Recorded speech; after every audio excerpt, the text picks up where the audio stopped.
Hey everybody, welcome back to the Woodworking Talk Show. By the way, if you want a whole different experience of the Woodworking Talk Show, and really, who among us doesn't? I'd like to invite you to follow this show in its podcast form over on Spotify, or even one of those weird podcast platforms. You do a podcast, Chris. Do you ever look through like where people are downloading it and see all the different places, all these different platforms? Yeah, we have a little bit. I'll say it's getting better, but podcast analytics are way different than YouTube analytics in terms of like the information that they give you. I don't even have that great of a read on how many people listen to it, if I'm honest. It's frustrating because you don't get a lot. It's a whole different game because I do a different podcast that's just about YouTube, and you don't get comments, you don't get responses, right. All you get is basically one metric, how many downloads you get. And so it's really hard to gauge it. But I notice when I'm going through there, I see these like platforms like Deezer and like iHeartRadio, and I don't know why do people listen to all that, but I don't know, I guess they like it, who knows. Yeah, like I was always just like listening on the Apple one, and then I recently switched to now I listen to them on Spotify, just because it's on Spotify now. It seems like it's a little better at keeping track of like, here's what you've been listening to, resume this one. Although now I think Apple stepped up their game because of that, but yeah, I guess it was too late. Yeah, I just wish Spotify would have some sort of interaction you could do. Just leave a channel review or something. I don't know. Yeah, like all the actual interacting with listeners ends up just taking place, through DMs or whatever on Instagram, it seems like. Yeah, it's frustrating. Anyways, just search for the Woodworking Talk Show wherever you happen to listen, even if it is one of those weird platforms. And this is now the #1 woodworking podcast. Whoa. Nah, I just totally made that up. So after 4 years of building custom furniture for clients, Chris Salomone, I'm sorry, is it Salomone or Salomone? Salomone. It's like alimony with an S in front of it. Gotcha. Chris Salomone of Four Eyes Woodworking turned his attention to YouTube in 2016 and right out of the gate established his quiet, relaxing style and highly polished cinematography with his very first video, Designing and Building a Modern Bench, Woodworking Projects, which has garnered almost 1 million views. That video is an amazing debut video for YouTube, really. His designs have a mostly modern style with clean lines and interesting, sometimes complex shapes. And it's clear that design is Chris's favorite part of the woodworking process. Even his own channel description says, "I love designing things and I tolerate building them." Still true. His project videos are lighthearted, well edited, and fun to watch, showing the entire process, including my favorite parts of your videos, or the animated SketchUp drawings, which really help a viewer to kind of visualize how an entire piece is going to come together. Do you use SketchUp or Fusion, or you do both? I use SketchUp, and then Sean uses Fusion. So since both of our videos are on the same channel, you get a mixed bag depending on who took lead on that video. So yeah, for the ones that I'm doing, it's SketchUp with this, it's like a $20 plugin called Keyframe Animator. Oh, okay. Oh, those are so cool though. I mean, they look fantastic. If there's, I'm getting off track here, but if there was one of those you would suggest to somebody who's just getting started getting interested in designing their own furniture, would you recommend SketchUp or Fusion 360? I mean, if I'm being biased, I guess I would say SketchUp just because it's how I personally work better. But I would really say use both and maybe a couple others. Like I know I've tried using, I think it's called Shaper 3D, and it's mainly for the iPad. I would try them both and just see what makes most sense to you. I know like Fusion is technically probably a more powerful, better tool than SketchUp in a lot of ways. But at the end of the day, somebody might be better with pencil and paper, which is less powerful than any software. That doesn't mean it's not as good. So I'd say whatever helps you get your ideas out is the one that you should use, and just, play around with each of them for an hour and then see which one you want to go down the path of.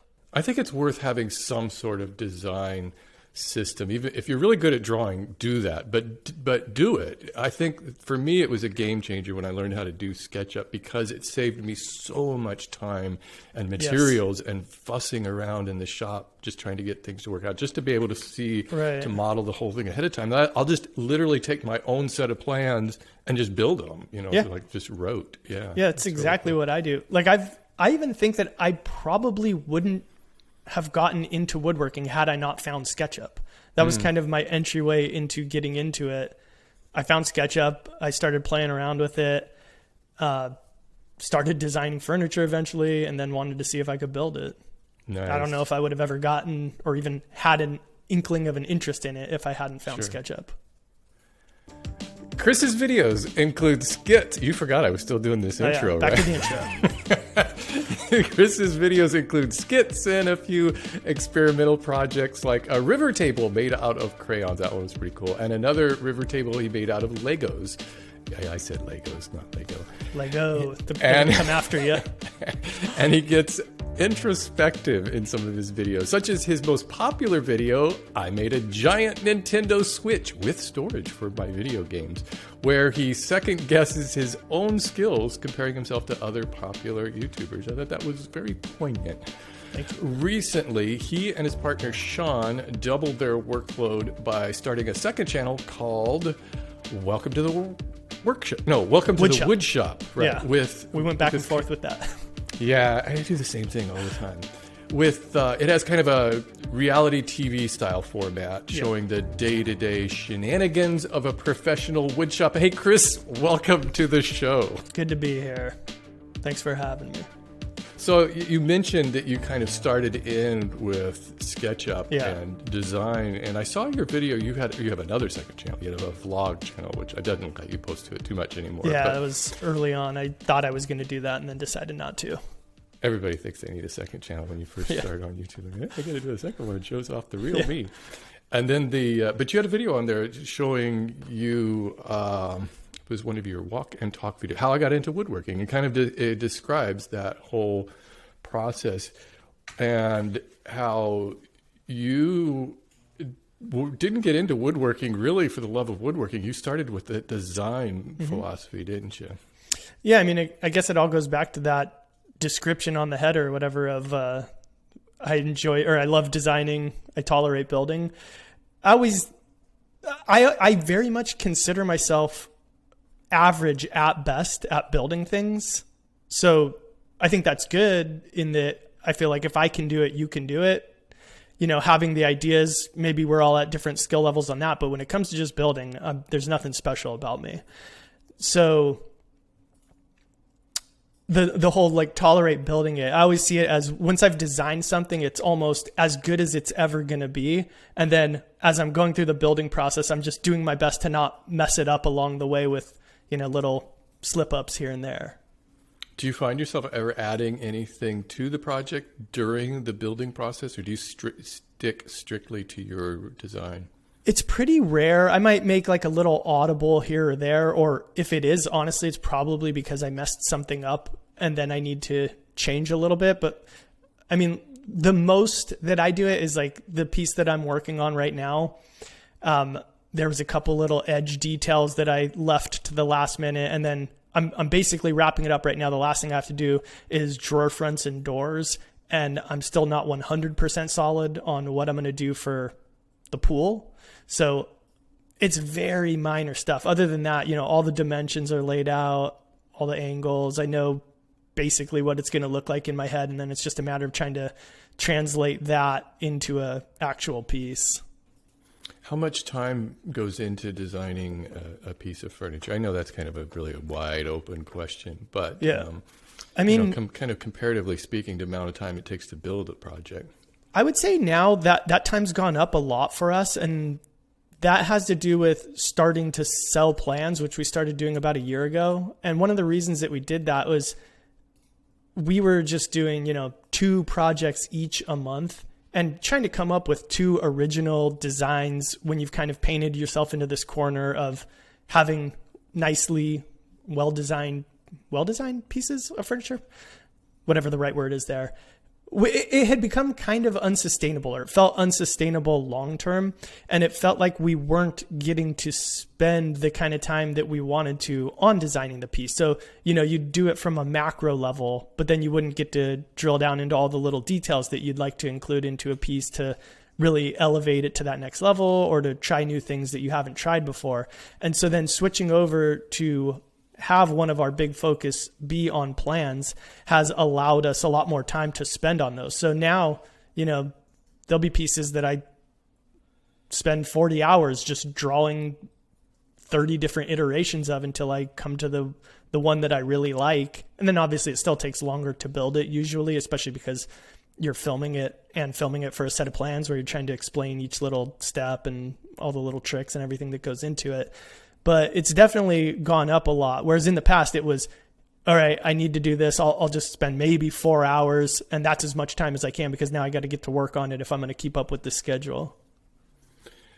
I just love the look of your designs, really. And I think do you think that you have developed a signature style?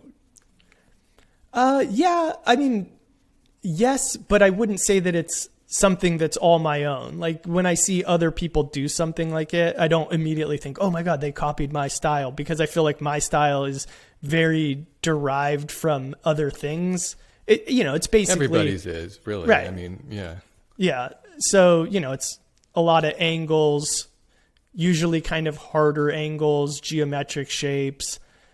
Sleek. I think your furniture all looks very sleek. It doesn't look bulky or heavy ever. Right. Yeah. I mean, I always, and that's something I think about, I'll get comments like where people think it's too fragile or dainty or whatever. And I always design it just enough that it functions as a piece would. So, if it's a coffee table, I don't need it to hold 2,000 pounds. I need it to be able to hold 300 pounds, because it's not the kind of, yeah, exactly. That'd be a big mug of coffee. So as long as it can hold that, we're good. Yeah. Yeah. You do a lot of coffee tables on you. I noticed you. I did do a lot. Yeah. You have a lot. Is that just, were you selling those? Is that why it was the appeal to that? Or is it just because that type of table kind of lends itself to good design? I think it's just like where my head went with designing things a lot. And then because of the whole schedule thing, it's a piece that you can build relatively quickly. So if I have some kind of gimmicky idea like the Lego table or the crayon river table or whatever, it's a lot easier to do on a coffee table than a dining table. It's also a lot easier to find a home for it probably. And yeah, it was funny because ironically, I didn't even have a coffee table in my house until 3 months ago, just because little kids, they want to just like climb on it and jump on it. So I was like, well, we'll have a coffee table later. And luckily I'll have the experience of building like 30 of them by the time we get there. Well, we just got new furniture for our living room last year or so, and it was a whole set. It came with a coffee table, and it just didn't feel right. It was like taking up so much room, and I moved it off, and it just kind of became this big side table between the two couches. And I haven't gone back. I'm just like so non-coffee table. I don't need a coffee table anymore. Yeah. I never realized I didn't need. I love that freedom of being able to jump up. I can jump on the floor and play with the cats and do stuff, and I don't have to, worry about walking around. I figure, well, we've got the end tables to set things on, so I don't really need that. Yeah, it's one less thing to bang your head into when you're wrestling or something. That's right. So were your designs initially all made or designed and built for clients? And do you still do that work? Very rarely do I do it now, but to go back to that, initially it would have been, so the first thing that I ever designed on my own was, I call it the spider coffee table. I just made another version for a set of plans a couple months ago. And that was kind of for me and to test to see if I was able to build my ideas. So I did that. I found a woodworking, like a college course at a community college, night class, 2 days a week, and did that in there. Then after that, so the reason that I did that was to see if I liked woodworking and if I could do it. I did. And then I ended up plunking down a good chunk of change and turning our 2-car garage into my workshop. And I pretty much went all in right from the gate. I think I invested like $15,000 into, big table saw, planer, joiner. I wanted to go all in. And I felt like if I did that, that it would push me to get to the point of selling furniture. So then I spent that first probably 6 months just coming up with maybe, I don't know, 3 or 4 pieces that I felt like were unique enough to me, and then put together a website, started selling stuff. And like, that was one of the things that pushed me into YouTube. Was I was basically building the same, 2 pieces. It seemed like took up 90% of the inquiries that I would get. And so I wasn't really getting any better. I was just doing the same thing over and over. And I was having ideas that I didn't have time to explore. All the furniture in my house was, prototypes of things. So it always was like kind of embarrassing to be like, oh, you're a woodworker. And I'd be like, oh yeah, well that was like the first thing I ever built. And don't look at that one. Yeah. None of the nice stuff it's like, the worst house on the street is the contractor's house, or what. Right. I know there's some saying in there. It was kind of that situation. So now in terms of taking on client work, it's very rare. It's, all of the stars have to align, where obviously my number one priority is making content, making plans, all that kind of stuff. So it does still happen. So for example, I built a desk for a set of plans about a year ago, a little bit less than that. And I had already planned to do it. This guy contacted me and I said, look, normally I would charge you X. I will charge you half of X, but it's going to have a long timeline and I get to make all the decisions on the design. And he's like, that's cool. So obviously, I said, I'll show you the design and then you can say like, no, I don't want that. And we can part ways. But those are the kind of like weird situations that have to work out for it to happen anymore, it seems like. I got from that video on kind of your history of woodworking, and you mentioned you started in 2008. Same year I started YouTube, by the way. Oh, nice. But what were you doing before that? What kind of work were you doing that allowed you to kind of make this pivot into something so different? So I was working at a library, a college library. I had my degree in business and I was going to go back and get an MBA. So I took the GMAT test, got accepted, was applying to classes, and we had just bought a house. And I was like, I don't think I really want to do this. I'm going to try something else in the meantime.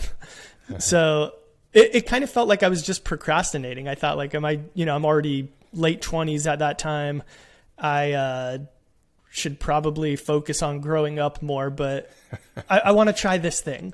And so I didn't do it. And that's when I started just like kind of drawing stuff. And then it was probably about a year and a half until I took those night classes that I was talking about at the local community college.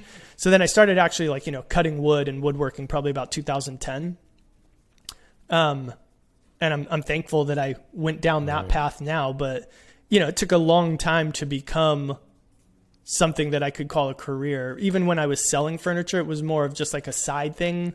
I'd kind of maxed out, I could only build maybe one, maybe up to like 15 pieces a year was about the max that I could do between that and working full time. So it was good. And it definitely taught me a lot about, the technical aspects of woodworking. It enabled me to reinvest the money that I was doing that and getting new tools so that I could, keep increasing in my abilities. And so it served that purpose, but then it really wasn't very career-ish or something that I could pivot fully into until starting YouTube and then several years into that. Right. Did you grow up in California, or are you from, you did? Yeah. Yeah. Yeah. Southern California. I've lived in a city called Whittier, which is like 20 miles outside of LA. Sure. I noticed you always have the hat on. It always reminds me of Chicago Cubs. I don't know if that's not a Cubs logo. Yeah, it is a Cubs hat. Oh, it is a Cubs hat. Okay. Yeah. I always think it's just the C without the Cubs part in there. Are you a Cubs fan? I take it. I'm actually not even a baseball fan. So the reason that I did that was when I started doing YouTube, because I was working full time, my builds would take me like 4 weeks. It'd be after work and weekends. And so I didn't want for every 30 seconds to have a costume change. I'm the same way. Yeah. So I was like, I'm just going to wear jeans, a black t-shirt, and I'm going to get a hat. And I was like, okay, I like the Cubs hat. That's like a nice, plain, simple hat. My dad's from Chicago. And it's so I was like, for Chris. Exactly. And so I was like, okay, that'll be my uniform. And that kind of stuck for the first couple of years and now sticks from time to time. You'd be surprised how many other woodworkers on YouTube I've talked to who kind of do the same. Are very concerned about continuity with their clothes. Yeah. Because woodworking is a long process. Yeah. And so, you glue something up and it's like, well, now I got to wait for either hours, even overnight. Right. But you come back and it's just jarring to see your clothes change. So I think we all just kind of have a lot of really, really dirty, stinky clothes that we wear for days on end, Pretty much. You don't want to smell this hat. Right. What was your inspiration there for starting a YouTube channel? Was it just to mostly promote the furniture and designs you were making? No, it was really, that's where I had done the bulk of my learning, was a mix of that. And I would go on different forums. At the time, there was a forum called woodnet.net. I don't know if you remember that one. Sure, yeah. I always thought that name was funny. Yeah, there was a lot of those forums back then. Yeah. I think the biggest one was Lumberjocks. I guess it's still I remember around. that one too. I don't know. Yeah, so it was kind of a mix between asking questions those places, and then I need to see somebody do something to really understand it. So watching YouTube always had me interested in it. And so I continued to watch YouTube even after I had started making furniture. I would just watch it for entertainment still. And so I'd always wanted to do it. And my thinking was, okay, well, if I'm going to do it, I want to do something that's different, just because I don't want to just be another person doing the exact same thing in the space. I want to, whether it's better or worse, who knows? I just want to try doing something a little different. And so I had a background, like my other hobbies leading up to that had been music, recording music, a little bit of video editing and, filming sketches with my friends, that kind of stuff that you do growing up in high school and in college and stuff.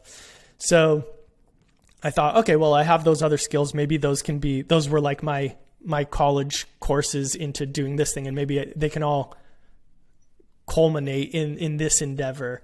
And so I had just wanted to do it. I think I put my first video up in like March of, was it 2016? I don't remember now. No, 2016. And so the January before that, I just said, I'm going to stop taking orders. I'll fulfill anything that I have right now. And then I'm just doing YouTube, and we'll see how it goes.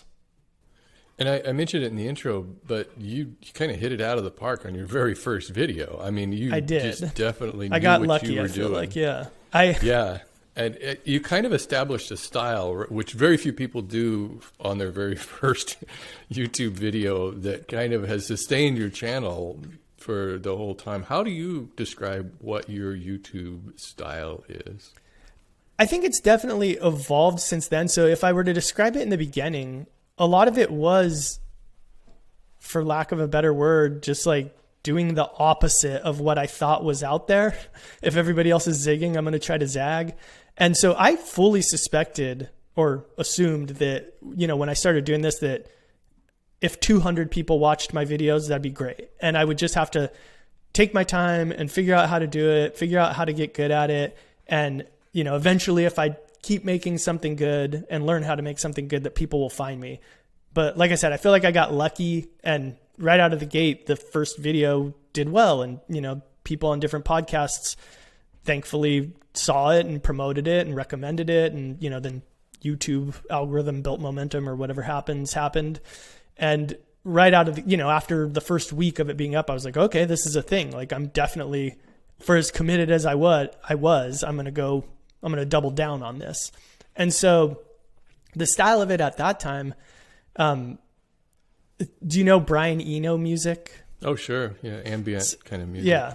Right. So I would listen a lot when I would go to sleep to this one album he has called Music for Airports. Oh, yeah. And I always thought like, oh, this would be really cool for like a how it's made type video or a woodworking video. So I kind of used that as my inspiration and recorded my own atmospheric track that was the soundtrack to that first video. Then after that, kind of pivoted, and my friend Chris, who's sitting next to me right now, would just do improvised guitar music, and that was the background for it. So it was still that kind of like calm, serene, talking about what I'm doing, but I also felt like I can only say so much about what I'm doing for so long. Like it becomes too literal then, Right. Like, I don't want to I am driving a screw, it doesn't really exactly. Yeah. Like anything. Yeah, and especially the 60th time you do it after 3 years or whatever. So I was kind of conscious of that going in, as obviously I'm going to explain what I'm doing, but maybe not explain every little step. And then in those times when I don't need to, I'll either just let it chill out and be music and hopefully nice shots of, me cutting wood or doing whatever I'm doing. And then other times I can fill it in with, what I was thinking about to come up with this project or why I did something this way, as opposed to just how I'm doing it. When you're building a project, are you kind of thinking about the script that you're going to be writing and using that to kind of dictate how you tell that whole story? I would say at least subconsciously. And there's definitely times where it happens consciously, where, I will have an idea for a shot and what I'll do in the edit at that part. And I'd say I remember to do it maybe 50% of the time. I should probably go write those down when I have those ideas.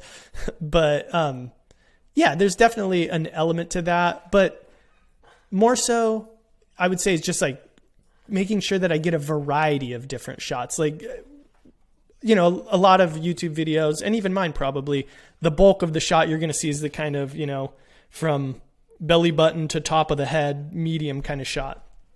And so just being conscious to mix in a lot of tight shots, obviously, but then even getting like really far away shots that would show me, from across the street in my garage, because I thought, well, maybe that's somebody that they can relate to that, like seeing the setting that I'm in or whatever. So in the beginning, it was just overshoot and then figure it out. And I would probably, I would shoot 200 shots and maybe 80 of them would make it into an edit. Now I've probably gotten a little bit more efficient where it might be 100 shots and 80 of them make it into the edit. So I have a better idea of what I will actually use, and I can, save a little bit of time that way. But I would say more so than having like a clear vision, it's more just like, let's just get a bunch of stuff and then I'll figure it out when I'm editing. It's all in post, right? Yeah. I mean, that is like the other half of the creativity. Do you do the shooting yourself, or at least still? Yeah, it's pretty much me for any of those kind of videos. Like I was saying, my friend Chris, who's sitting next to me now, he recently started working alongside us. And so he's doing all of the editing and video for the Welcome to the Woodshop channel. So a lot of that finds its way into our videos now, or at least has into the past 2 or 3. So I think that I don't see it ever getting to the point where the videos are, completely shot by him and drastically different than what they've been. But I like implementing a little bit of that, especially now, with Sean here also and the interaction that happens between us. It's a lot easier to capture that with a third person filming it, where it can be a little bit more dynamic. They can focus on where the action is happening because you don't know exactly where it's going to happen. Do you think above all else, you're probably a storyteller, and really that's, I think, what is most appealing about your videos is that they're accessible to anybody, whether or not you've ever done any woodworking or have even the slightest bit of interest in woodworking. You make it very clear how the entire process works, which is why I like those animated SketchUp parts. They add so much to it. And so you give a little bit of a background, why you're wanting to do the project, kind of what inspired you to do it, how you're going to go about doing it, the implementation of it, the wrapping up, and then your kind of thoughts on it. But it's not in a YouTube-y style in any way, shape, or form. And I think that's what's very appealing. It's you're telling a full story on each video. I mean, I will say my favorite comment type that I get is whenever anybody says, hey, I really like your videos and you're the one woodworker that I watch that, my kids will watch with me or my wife will watch with me or whatever. I'm like, okay, that, and that person is not into woodworking at all. And I think if I can get somebody who's not into woodworking at all to have any kind of entertainment from these videos, then that's good enough for me. You mentioned in one of your videos that you use like cue cards. Is that right? You don't use a teleprompter? I don't. So I fully write out the script. So I don't know, when you were in the beginning, obviously when you were doing the introduction, I'm sure you were reading something because you were getting all the stats and everything. But when you were talking about the podcast, you can listen to it in audio form. I could never do that off of the top of my head. I would just sound like a bumbling idiot. I do not have the personality to just like jump on camera and talk. Yeah. So I fully script out everything unless it's one of those impromptu moments where Chris is filming me and Sean goofing around. Yeah, I started using a teleprompter 5 or 6 years ago, and man, did that speed up the process, because I found myself thinking, okay, these are the points I need to get across, and I would try to say them. I would have to say it over and over, and I would spend so much time shooting it. Where now all I have to do is just write the script, get that all organized. There's no ums and ahs. I'm not repeating myself, and just say it.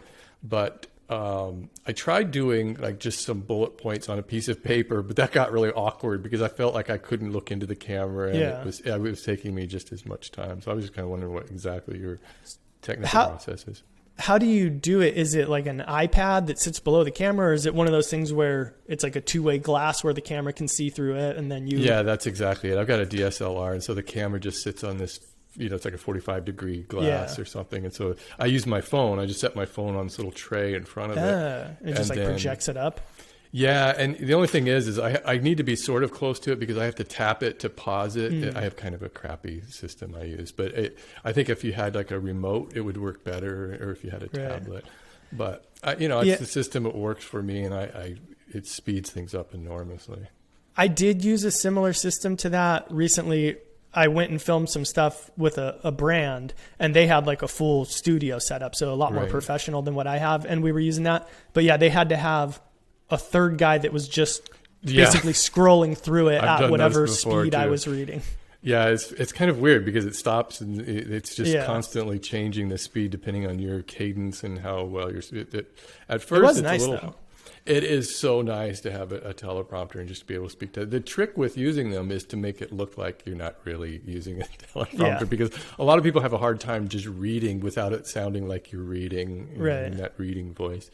And I like your voiceovers though, because they just have you have a very soothing sound to your voice. It's real relaxing. Your videos are very, very zen. Thank you. Yeah, I get that comment a lot. I think like a lot of them have moved away from it a little bit. I kind of see moving forward, especially so after we announced doing this new channel, I got a lot of comments from people that said, "Hey, I really like it. Totally different vibe. Fun to see you guys, being your more normal, casual selves." But I hope like you're not going to change going forward. And so I would say like, no, that style will really be for the other channel. And then going forward, I kind of see the videos fitting into 3 categories. So, maybe we'll have our kind of like really nice furniture pieces, and those will be the most closest to what we've always been doing. The production style, all that stuff will just be what it was, hopefully continue to evolve with adding in little new things here or there, but pretty much the same. Then you have your kind of tips videos where they're just information heavy. So they have to kind of be a specific way. Like, you don't want to be goofing around too much or going off track too much in those. And then a lot of our builds, which we've always done in the style of those nice furniture style builds, but we probably shouldn't, are the things that people aren't going to really build. Like it's more just for entertainment. So I think a good example of something we're working on right now is in the office right now behind me, you just see a blank white wall, but we're doing all these sound diffusing panels. And I think they're really specific to what we're doing. And if you actually wanted hardcore information on a sound diffuser panel, there's people that know way more about it than me that you should probably be getting that information from. So I would rather film that one in more of like a documentary, goofy, hang out with us while we do this style, because I think they lend themselves to it.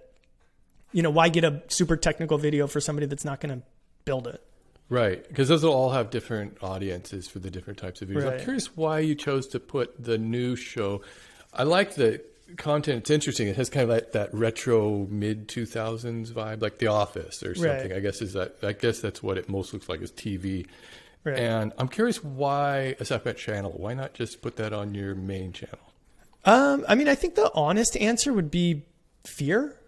Like, you have a certain thing that you've built, and then you think like, okay, well, what if sponsors quit coming to me? What if, my audience doesn't like it by having it on a separate channel. Now, if they don't, they have the choice not to watch it. And so it kind of like frees you up to be a version of yourself that maybe you wouldn't be on the regular channel, which is kind of sad to say in a way, but it's also kind of true. I think that's why a lot of people do a second channel. But now I'm kind of more of the mindset of a channel looking more like an actual traditional TV channel, right? That has 4 different shows, because I think people can watch different shows on that same channel and not abandon your channel. And I think, like there was a big conversation a few months ago when people started doing shorts. It's like, do you set up a separate channel for that?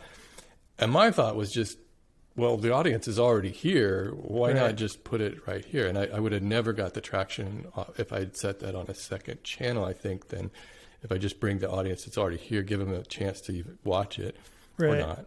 You know? It's something that we've definitely talked a lot about, you know, between the 3 of us here, and something that I've thought about a lot. And I would also say, like, honestly, it's not something that's completely out of the cards yet at this point. This is just where we're starting with it. So, like, I would say the most likely way that something like that could happen is something I definitely want to do. Let's say once we get about like 10 episodes into this other channel and we feel like we've like hit our stride of what this is, I would like to just put a video up on the 4 Eyes YouTube channel, just as another way to let people know we have this. If you like this kind of content, there's 10 other videos you can go watch right now that are uploaded. Have at it. If we did that and that didn't work, and you know, a year went by and it still wasn't really working that well, but let's say that the video that was on the channel, or maybe we do it 3 times, they were doing good. Maybe it is something that just gets incorporated into the regular 4 Eyes channel. Like, I don't want to say I think that's a bad idea and so I would never do it. It's just kind of the fear that pushed me into doing it that way initially, but that doesn't mean that's the way that it stays. I bet it's totally exciting, though, working on a brand new thing like this. Oh, yeah, for sure. I love it. I love having a new project like that. Yeah. It's funny seeing, so like the first 2 videos we put up last week, they each have about 12,000 views. Whereas, you know, if I put a video up last week on 4 Eyes and it had 12,000 views, I'd be like, what the heck's wrong? Why is this bombing so hard? Whereas right now I'm excited about those 12,000 views. Right. Yeah. Yeah. It gives you a sense of freedom. I have another podcast that I do, and we talk to other YouTubers outside of woodworking and making. And we had a guest on there recently, Tiffany Ferguson, who just does internet analysis videos and talks about YouTube and the whole rise and fall of YouTubers, and how it's kind of like this thing that every YouTuber will peak at some point and then they come back down. And it's like, the question is, you know, what do you do when you're really not relevant the way you are? And one of the things that people do is A, start a second channel, and B, start a podcast. And so I'm thinking, wait a second, I think I started a second channel. I have a podcast now. I've already done both too. I'm at that flatline stage, but it's also kind of nice when you've been doing YouTube for a long time that you kind of get to that point where you're like, I don't really care if the numbers aren't up as much as they are, as long as the people watching it enjoy it. I'm pretty fine. Like, this show doesn't get a lot of views, but it's also an hour long, and people can listen to it on the audio version, which is probably a little bit easier. And you put this on your regular channel, right? Oh, yeah. On YouTube? Yeah. The only thing I wouldn't put on this channel is if it was completely outside of the bubble of woodworking.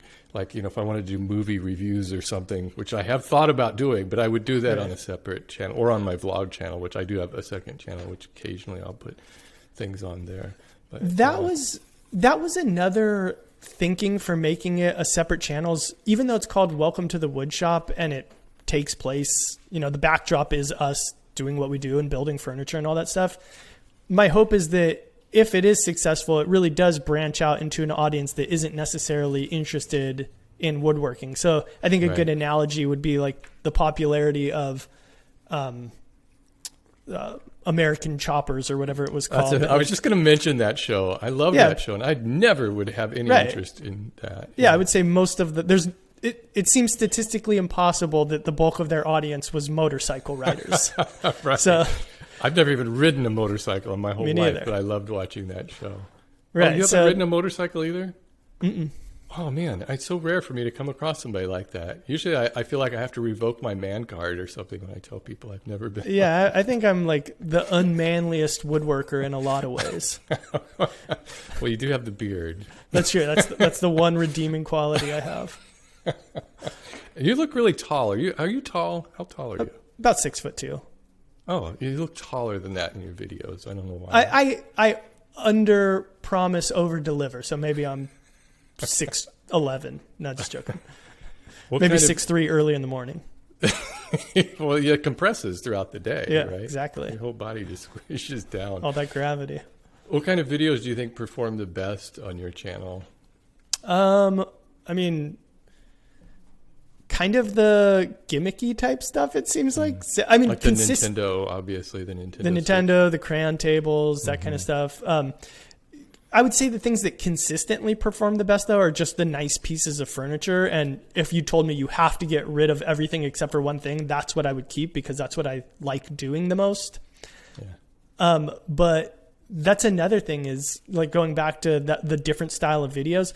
That Nintendo video, for as well as it's performed, I feel like I could have gotten so much more out of it if it were less technical. Because very few people are going to build that. The thumbnail alone is like enough. Right, it's just like a awesome sensational thing or whatever. So if that video, instead of being, I don't even know how long it is, a 10-minute video that's more in the style of my normal Four Eyes video, if that video would have been a 7-minute video more in the style of a Welcome to the Woodshop video, I think people would have loved it a lot more, and maybe it would have done even better, or at least, you know, if that served to bring people over to this other kind of content that we also make, it would have been a different type of show that people could have enjoyed rather than, you know, most of the people, I got to imagine if it has 7.9 million views, that 7.7 million of those people would probably hate the rest of my videos because they're like, I'm not into fine furniture and woodworking from a technical point of view. Right, exactly.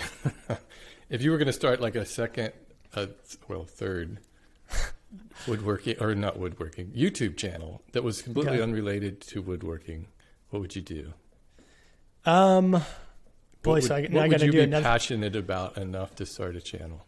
I mean, I love sneakers, but I don't know if I could start a whole nother channel to that. Honestly, the thing that I like most is like goofing around with my friends, which is kind of what Welcome to the Woodshop is, but maybe something that was a little more, like had a theme to it, a running theme where there was some kind of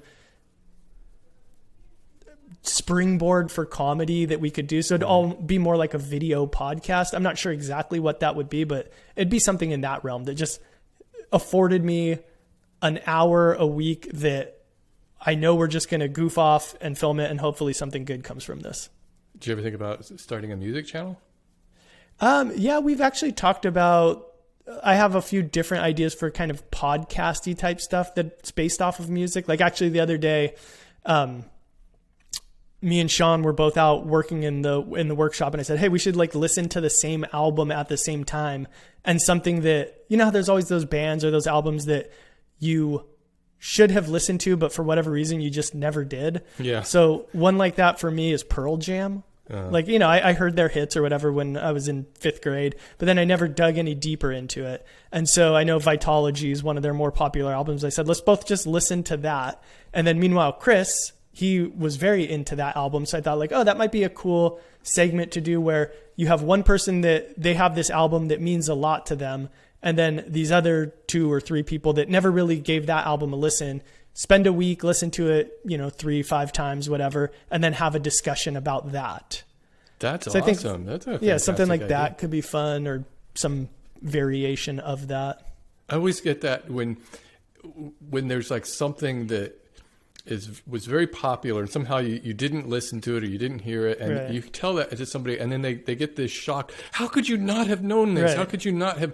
And I always have kind of the opposite reaction. I always think, I kind of envy you in a way, because I wish I could hear this again for the very first time. And same with movies. If somebody's like, you've never seen, The Godfather or something. How could you not have ever seen it? I'm like, well, man, it was so cool. I would love to see this with you. I remember telling my wife one time, hey, if I ever like lose go into a coma and then wake up and don't remember anything, make sure you show me these albums so I can experience them again for the first time. Right. That'll be the one benefit.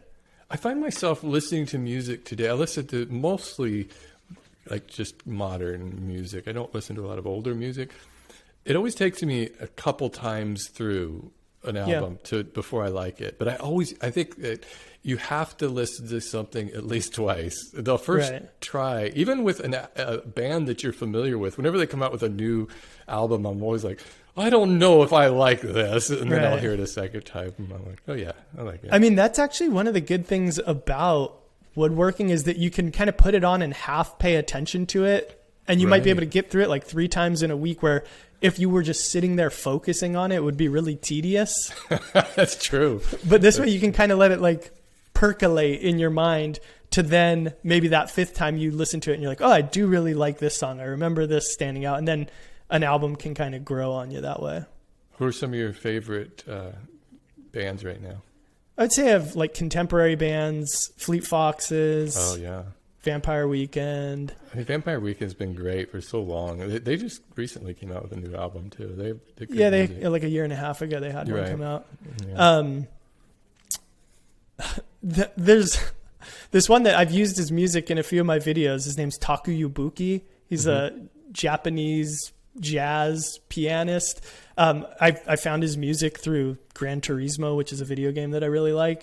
He like did some of the menu music, and I eventually found out who made it, and so I like that a lot. And then that's kind of spawned me off into a weird direction of music that I'll listen to from time to time. Yeah, I think that's what's Spotify. You can get into those kind of discovery modes, and they're getting better at discovery. It's kind of one of the things I don't really remember the last time I listened to over-the-air radio, but it's kind of one of the things I sort of miss about that is that they would just play something you weren't expecting that I wouldn't normally hear, and then I would kind of hear it. Whereas, Spotify is trying to do more of that, but it still kind of feeds you more of what you already like, and it's like, well, I'm gonna try some new things.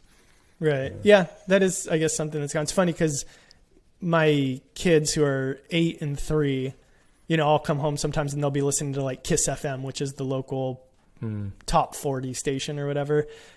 And it's funny because I can remember listening to the radio when I was little, and you wanted a certain song to come on, and then when it came on, it was like extra exciting. Right. But it's funny because now they could just go, Alexa, play yada yada yada, and there it'll be. But they still listen to the radio for that reason, I guess. Yeah. So in your shop, it looks like are you expanding your shop right now? Or you just recently moved into a new shop, a year or so ago, year or two? I moved into this shop about 3 years ago, but I was only in a corner of it. And then about a year ago, after Sean had moved here, we took over the whole building.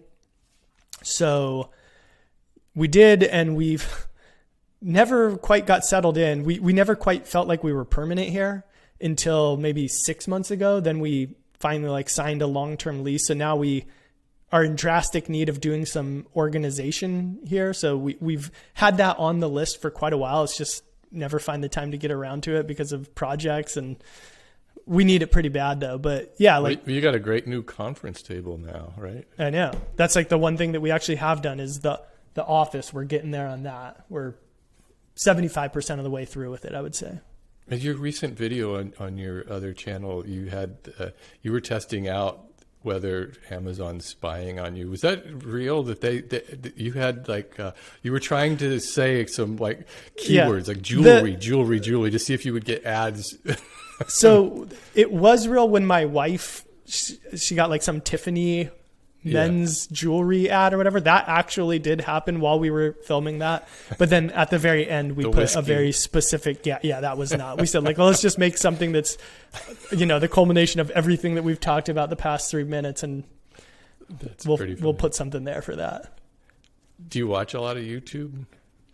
Yeah, I still would say it's probably the number one place that I consume content. Mostly, car stuff, shoe stuff, not a lot of woodworking stuff anymore.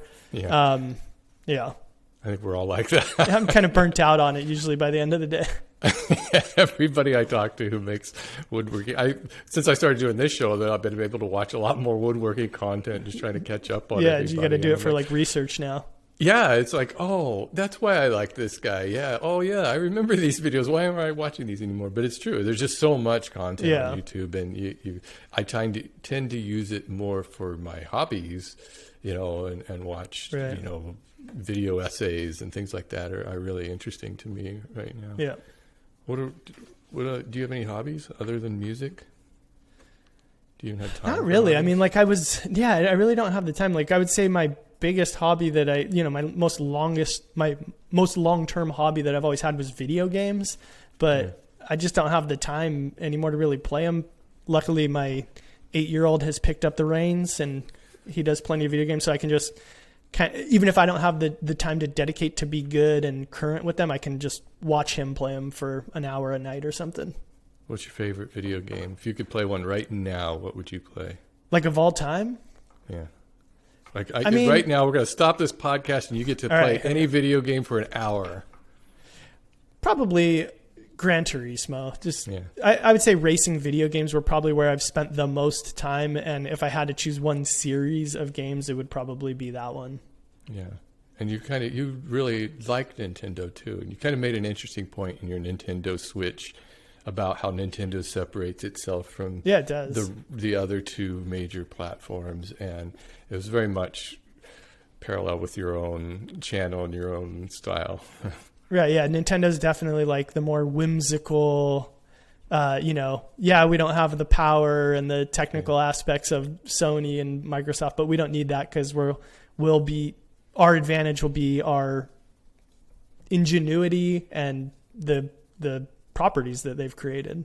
Yeah. You could go to like a GameStop and see the different sections. You'll see the Xbox and the PlayStation. Yeah. All the covers are all these like dark and guns. Yeah, it's all menacing. You go to the Nintendo and it's all colorful and happy and fun. Right.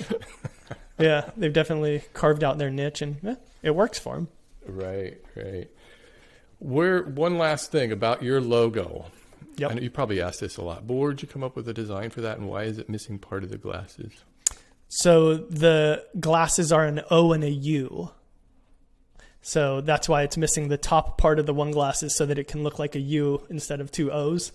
When I was starting selling furniture, I basically just wanted to come up with a name that said something about myself. But the most important thing to me was that it was just memorable so that, if I was at a party or something and, oh, you make custom furniture? I need custom furniture. What's the chances they're going to remember me if I'm like, Chris Salomone Designs? They're probably going to forget that.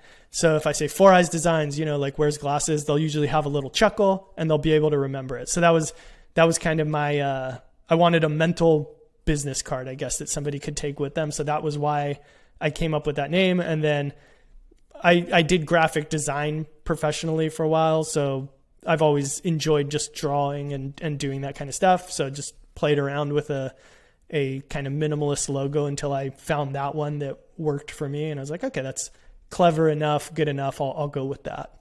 You're going to still do in-person workshops when everything kind of settles down a little bit? I know you kind of had the brakes put on timing. That a little bit. Our first one was supposed to be in April of 2020, which was like good timing. I know. 6 weeks after everything hit the fan. Yes, we definitely plan on doing it. We are planning for very early next year is the date. So we haven't made any kind of official announcements. We're holding the reservations. It just says canceled. So Right. So luckily, most of the people that had signed up to it are still very interested in coming. So we're going to hold all of their reservation spots and give them first dibs whenever we finally figure out the dates. And so we'll do that. We'll get that all squared away. And then hopefully we'll be able to publicly announce it. And hopefully by the time January rolls around, things are safe and everybody's happy to do them in person. And that's the plan. Have you ever taught an in-person class before? Kind of. I did a few of those like Rockler meet and greet things. And then at Workbench Con, I gave some talks for the first 2 years of it. So that's as close as I've... Is it exhausting?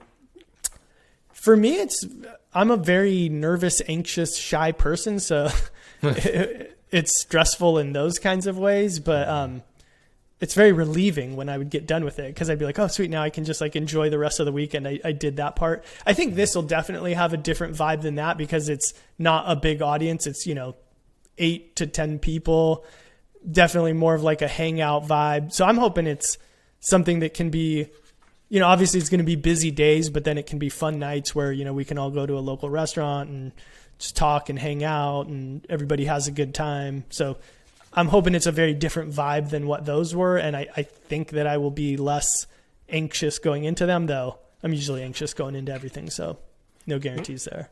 Well, now you can include that on your new show too. Ask everybody if they want to be on the new show, and they'll sign a waiver. Yeah. We've talked about that. Like, those will be fun episodes, and awesome. It'll be nice that it'll help to promote. Like, people will get to see more of the environment that actually happens when people are here, which is hopefully actually fun. Yeah. So yeah, it'll be nice to have that.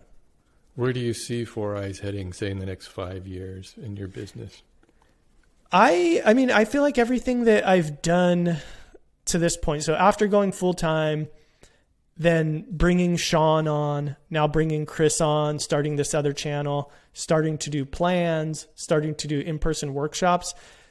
My whole goal has always been long-term sustainability. So I quickly, after going full time, realized like I cannot do 3 videos a month that are project videos. It's impossible. Yeah. There's no way that I can keep doing this, but I don't want to not do them. So what's a way that I can work my way towards doing that? So obviously having a second person here like Sean, who can, if needed, bear half the brunt. Something like plans, where it's a much less transactional exchange. Doing a project video on YouTube, it's hopefully a sponsor wants to do it. You agree, you get that paycheck. Obviously you have your AdSense that can keep going, but it's pretty much, you finish it, you're on to the next thing. Where plans is nice because it takes way more time to build, and you have to think about things a lot more. And in the time it takes me to produce one set of plans, I probably could have done 4 videos, but now I have something that's of value moving forward and that's an asset to me. So building up a catalog of that, and then hopefully getting to the point of doing, 10 to 12 in-person workshops a year, then I can still make videos, but instead of, maybe I can focus on one really nice project a month. So my goal is to eventually get to that place where it's diversified enough that it's sustainable, and also sustainable from a, mental point of view of having fun while I'm being here, continuing to enjoy while I'm being here. And I think the biggest thing I've done for that is having Sean and Chris here, because it just is way more fun than being here 8 hours a day by myself. So I see it evolving into that place. I feel like we're already evolving into that place. It's just a matter of actually getting there, which is a long-term process. But if we can successfully get there, I think that makes it a sustainable thing that can keep going for 5 years. And then just being happy with, it doesn't need to keep growing from there. If I can keep doing that and it can stay successful and I can pay all my bills and I can have fun and enjoy my life, then that'll be sustainable in my eyes. Well, I have no doubt, no matter what you do, it's all going to be stamped with that high quality Chris Salomone production, and everything is going to look really nice. I hope so. Yeah. Hey, I want to thank you for joining me on the Woodworking Talk Show. And it was a blast talking to you. It's really interesting hearing about all the things you're interested in and all the things that you're doing. And for everybody listening to this, check out Chris Salomone on YouTube. It's called Four Eyes, but I don't think your channel name is just Chris Salomone, right? Yeah, it's technically, but I think if it's good enough now. If you search Four Eyes, it'll come up. Just search for like Chris Nintendo Switch, huge. There you go. Like Giant Nintendo Switch. You'll find him. And you also have a podcast that you've been doing for a long time with Ben, who's on this show, Mike. and Mike Montgomery. Yeah, that's the Modern Maker podcast, right? Yep. How do you describe that show? A mix of, I mean, obviously it's focused around makers. Ben and Mike are much more jacks of all trade than I am. They build houses, work with concrete, weld, they do it all. So it's probably more in that vein than like fine woodworking. But then a lot of talking about things that are tangential to, just what it's like doing this professionally. The challenges have become a big part of what we do. Annually, we always do a challenge. I don't want to promise it, but we're in the talks to have another one coming up very soon. So hopefully that'll happen. I won't let the cat out of the bag on what I think it's going to be yet, but yeah. Well, we'll be that's looking kind of forward to that. That's awesome. And thank you again for joining me, and for everybody listening to this show or watching it on YouTube. Be sure and follow. I already said that part. I'm cutting that part out. It's a good thing I have the ability to edit on here. See, this is why I need to write an outro, because the outro is the part that I always suck at the most. You probably feel like, I've built up like an hour of momentum. I'll be able to nail this part. Yeah. I'm like, I got nothing. Anyways, thank you everybody for watching and listening to this show, and I'll see you next time.